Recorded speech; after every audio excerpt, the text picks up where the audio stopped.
Hi, SL ടോക്സിന്റെ പുതിയൊരു വീഡിയോയിലേക്ക് എല്ലാവർക്കും സ്വാഗതം.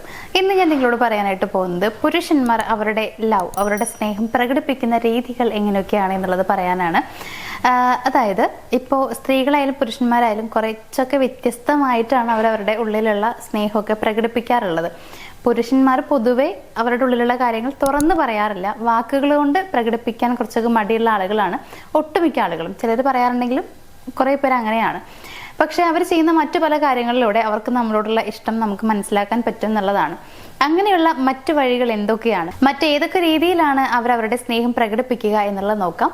ഒന്നാമത്തെ കാര്യം എന്ന് പറയുന്നത് നിങ്ങളുടെ മെന്റൽ ഹെൽത്ത്, അതുപോലെ തന്നെ നിങ്ങളുടെ ഫിസിക്കൽ ഹെൽത്തിനൊക്കെ വളരെയധികം പ്രാധാന്യം അവർ നൽകും എന്നുള്ളതാണ്. അതായത് നിങ്ങൾക്ക് മാനസികമായിട്ടോ ശാരീരികമായിട്ടോ പ്രത്യേകിച്ച് എന്തെങ്കിലും കുഴപ്പങ്ങളൊക്കെ വരികയാണെന്നുണ്ടെങ്കിൽ അതിന് വളരെയധികം ഇമ്പോർട്ടൻസ് അവർ നൽകുന്നുണ്ടായിരിക്കും. ഇത്തരത്തിലുള്ള ഇമോഷണൽ ആൻഡ് മെന്റൽ ഹെൽത്തിനൊക്കെ വാല്യൂ നൽകുകയും അതിന് വേണ്ടിയിട്ട് നിങ്ങളെ മാക്സിമം സപ്പോർട്ട് ചെയ്യുക. അതായത് വേറെ പ്രത്യേകിച്ച് കുഴപ്പങ്ങളൊന്നും ഇല്ലാതിരിക്കാൻ വേണ്ടിയിട്ട് നിങ്ങളുടെ കൂടെ ഇരുന്ന് നിങ്ങൾക്ക് വേണ്ട കാര്യങ്ങളൊക്കെ ചെയ്തു തരിക. ഇപ്പോൾ നിങ്ങൾക്ക് മാനസികമായിട്ടൊരു തളർച്ചയോ വിഷമമൊക്കെ ഉണ്ടായി കഴിഞ്ഞാൽ അത് മാറ്റാൻ വേണ്ടിയിട്ട് അവർക്ക് പറ്റുന്ന കാര്യങ്ങൾ ചെയ്യുക. ഫിസിക്കലി ആണെന്നുണ്ടെങ്കിലും നിങ്ങൾ ഓക്കെ അല്ല എന്നുണ്ടെങ്കിൽ അതിന് വേണ്ടിയിട്ടുള്ള ശുശ്രൂഷകൾ നൽകുക. ഇങ്ങനെയുള്ള കാര്യങ്ങൾക്കൊക്കെ അവർ വളരെയധികം പ്രാധാന്യം നൽകുന്നുണ്ടായിരിക്കും. അതായത് നിങ്ങളുടെ മെന്റൽ ആൻഡ് ഇമോഷണൽ ഹെൽത്തിനൊക്കെ വളരെയധികം പ്രാധാന്യം അവർ നൽകുന്നുണ്ടായിരിക്കും എന്നുള്ളതാണ്. ഇനി രണ്ടാമത്തെ പോയിന്റ് എന്ന് പറയുന്നത് നിങ്ങളുടെ ലൈഫ് കുറച്ചുകൂടി ഈസി ആയിട്ട് മുന്നോട്ട് പോകാൻ വേണ്ട കാര്യങ്ങളൊക്കെ അവർ ചെയ്യുന്നുണ്ടായിരിക്കും. എല്ലാ കാര്യം എന്നല്ല, അവരെ കൊണ്ട് കഴിയുന്ന രീതിയിലൊക്കെ നിങ്ങളുടെ ലൈഫ് കുറച്ചുകൂടി ഈസി ആക്കാൻ പറ്റുന്ന കാര്യങ്ങൾ അവർ ചെയ്യുന്നുണ്ടായിരിക്കും എന്നുള്ളതാണ്. അവിടെയും നമുക്ക് പറയാനുള്ളത് എന്ന് വെച്ച് കഴിഞ്ഞാൽ നിങ്ങളുടെ ലൈഫിൽ എന്തെങ്കിലുമൊക്കെ പ്രശ്നങ്ങൾ വരികയാണെന്നുണ്ടെങ്കിൽ അവരതിനെ നിങ്ങളെ സപ്പോർട്ട് ചെയ്യും. അതായത് ആ പ്രശ്നങ്ങൾ ഇല്ലാതാക്കാൻ വേണ്ടിയിട്ട് നിങ്ങളുടെ കൂടെ തന്നെ നിൽക്കും എന്നുള്ളതാണ്.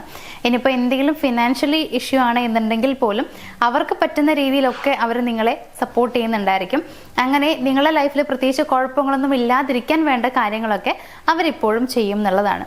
ഇനി മൂന്നാമത്തെ ഒരു കാര്യം എന്ന് പറയുമ്പോൾ ഇടയ്ക്കൊക്കെ ഗിഫ്റ്റുകൾ തരിക, സർപ്രൈസുകൾ തരിക. ഇതൊക്കെ അവരുടെ ഒരു ഹോബി എന്ന് പറയുന്നില്ല എങ്കിലും അവർ ചെയ്യുന്ന കാര്യമായിരിക്കും. അത് എന്തിനാന്ന് വെച്ച് കഴിഞ്ഞാൽ നിങ്ങളെ കുറച്ചുകൂടി ഹാപ്പി ആക്കണം, നിങ്ങളെപ്പോഴും ഓക്കെ ആയിട്ട് ഇരിക്കണം. അങ്ങനെ ഗിഫ്റ്റുകൾ കിട്ടുമ്പോൾ നിങ്ങൾ സന്തോഷം ആയിരിക്കും.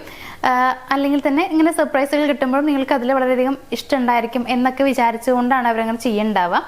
അപ്പോൾ ഇടയ്ക്കൊക്കെ ഇത്തരത്തിലുള്ള ഗിഫ്റ്റുകളോ സർപ്രൈസുകളൊക്കെ അവരുടെ ഭാഗത്ത് നിന്ന് പ്രതീക്ഷിക്കാം. അങ്ങനെ അവർ ചെയ്യുന്നുണ്ടെങ്കിൽ അത് അവരുടെ സ്നേഹപ്രകടനമായിട്ട് കാണാം. ഇനി നാലാമത്തെ പോയിന്റ് എന്ന് പറയുന്നത് അവർ എത്ര തിരക്കാണെന്നുണ്ടെങ്കിലും നിങ്ങൾക്ക് വേണ്ടിയിട്ട് സമയം കണ്ടെത്താൻ അവർക്ക് യാതൊരു മടിയും ഉണ്ടായിരിക്കില്ല എന്നുള്ളതാണ്.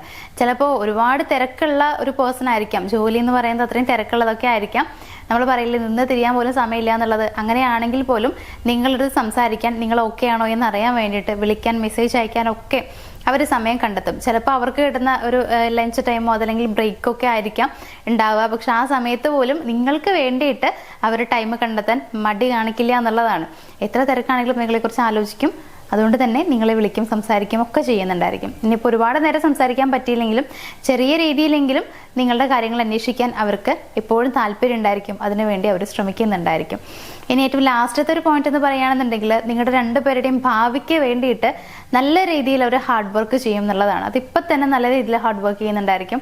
ഇപ്പം നിങ്ങൾ മാരേജ് ചെയ്തിട്ടില്ലാത്ത ആളുകളാണെങ്കിൽ പോലും നിങ്ങൾ രണ്ടുപേരും ഒന്നിക്കാനുള്ളതാണ്. അതായത് നിങ്ങൾ രണ്ടുപേരുടെയും മാരേജ് നടക്കണം എന്ന് അവരുടെ മനസ്സിൽ ആഗ്രഹമുള്ളത് കൊണ്ട് തന്നെ രണ്ടുപേരും ഒരുമിച്ചുള്ള ഭാവിയായിരിക്കും അവർ പ്ലാൻ ചെയ്തിട്ടുണ്ടാവുക. അപ്പോൾ അങ്ങനെ രണ്ടുപേർക്കും വേണ്ട രീതിയിൽ, രണ്ടുപേർക്കും നന്നായി ജീവിക്കാൻ, രണ്ടുപേരും ഹാപ്പി ആയിരിക്കാൻ വേണ്ടിയിട്ടുള്ള എല്ലാ രീതിയിലുള്ള പ്ലാനിങ്സും അതിന് വേണ്ടിയിട്ട് തയ്യാറെടുപ്പുകളും ഇപ്പോൾ തന്നെ അവർ നടത്തിയിട്ടുണ്ടാവും.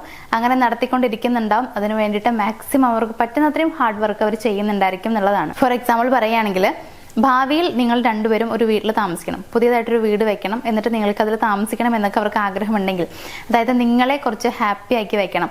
അപ്പോൾ ഇങ്ങനെ ഒരു പുതിയൊരു വീടൊക്കെ വെച്ച് എല്ലാ രീതിയിലുള്ള സൗകര്യങ്ങളും ഒരുക്കിയിട്ടുള്ള ഒരു വീടൊക്കെ വെക്കണം എന്നവർക്ക് ആഗ്രഹമുണ്ടെങ്കിൽ ഇപ്പം തന്നെ അതിന് വേണ്ടിയിട്ട് അവർ ഹാർഡ് വർക്ക് ചെയ്യുന്നുണ്ടായിരിക്കും എന്നുള്ളതാണ്.